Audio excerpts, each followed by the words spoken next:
Ну, изначально на меня очень повлияла мелодия, которую я услышала по телевизору. Это была мелодия, сыгранная на флейте, композитор Тоширо Масуда. Она мне так понравилась, что я захотела узнать побольше про флейты, про их строение, какой издает такой прекрасный звук. И вот оттуда пошло само увлечение.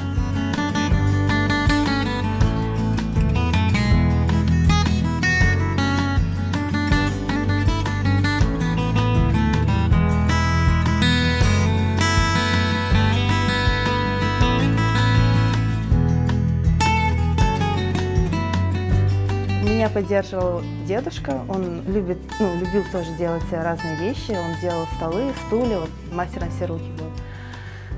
Отец поддерживал, он вот покупает мне какие-то инструменты, например, тот же электролобзик он мне подарил, посадил этот бамбук. Анашка сначала не верила, думала, ну пройдет, как бы увлечение детское, увидит, что я как бы этим увлекаюсь и поддерживает.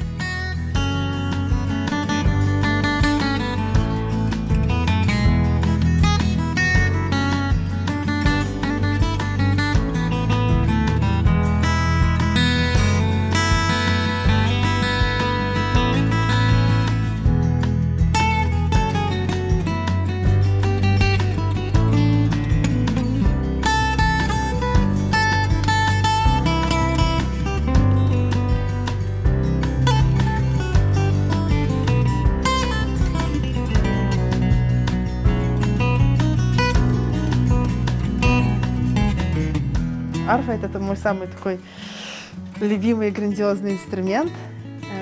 Я тогда, когда в первый раз увидела арфу, это был музыкант Элис Бар, Эдуард Сирич на самом деле.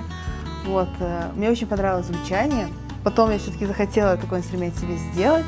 Долго продумала, как правильно сделать те или иные части.